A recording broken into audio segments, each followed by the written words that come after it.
Nandito po si Princess! Ulihin niyo siya! Nasaan si Princess? Nasaan yung ulihin ko? Ito po siya, oh! Nagtatago!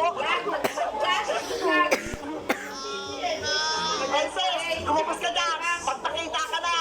Manong-manod! Huwag niyo po akong ulihin! Totoo ba yung binibintang sa'yo ni Bebang? Kinuha mo isang box ng pansit canton? Hindi po totoo yung manong-tanod! Gumagawa lang po ng kwento si Bebang tsaka si Boyo! Princess, huwag ka na kasing magsinungaling! Parang hindi ako magalit sa'yo! Sabihin mo na yung totoo! Paano ko sasabihin ang totoo? Ginawag niya na si manong-tanod! Huli niya na ako! Sige, pag mami ka na kasalanan mo, Princess, hindi na kita ipapabarangay! Totoo yun, Bebang! Basta huwag ka magsinungaling, Magsabi ka na ng totoo para mapatawad ka na ni Bebang. Opo, magsabi na po ko ng totoo. Umamin ka na para mahuli ka na ng barangay. Ayokong makulong. Pagkagalit ka na ko ni nanay. Boyong, huwag mo na kasing lukuin si Princess para magsabi na siya ng totoo. Deserve niya na mamahuli. Nakulit kasi yan, Tana, Princess! Umamin ka na para mapatawad na kita! Bebang! Aamin ako! Ginawa ko sa parto na pagsitantan mo kahapon! Sorry na! Bakit mo naman nagawa yung kay Bebang, Princess? Di ba kaibigan mo siya?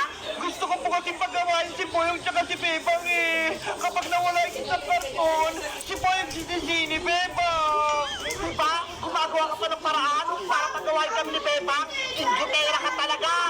Princess, bakit mo naman nagawa yun? Kasi Bebang, nainggit ako Si Boyong, kaibigan mo, tapos ako hindi. Gusto ko na ulit kayo maging kaibigan. Ayun lang pala yung rason para kunin mo yung karton ni Bebang. Tara na, Princess, sumakama ka na sa akin. Tatawin kita sa barangay.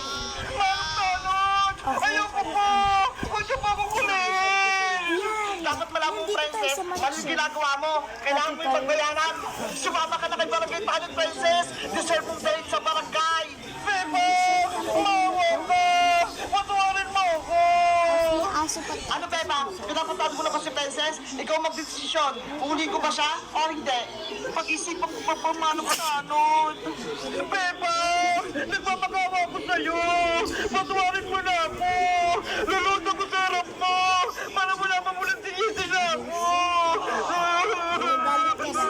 Princess! Hindi mo kailangan gawin yan! Gagawin ko lahat para mapatawad mo ako, Bebang! Oo na! Pinapatawad na kita! Tumayo ka na dyan!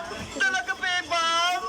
Manong-tanod, pwede na po kayong umalis. Hindi ko na po ipapabarangay si Princess. Sigurado ka ba, Bebang? Opo, pasensya na po kayo kung naistorbo ko kayo. Sige, alis na ako.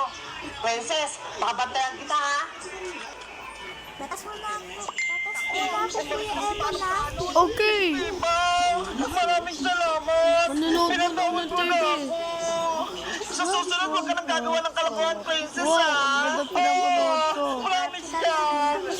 Dahil dyan, magkabati na ulit tayo. Yes! Maganda ka na ng ulamin natin, Sayang naman, hindi pa nahuli si Princess. Ako na nga lang ulit magiging kontrabida nila. Guys, masaya ba kayo? Magkabati na kami ni Princess. Mag-comment lang kayo kung ano yung susunod naming kwenta. Katabi tayong dalawa.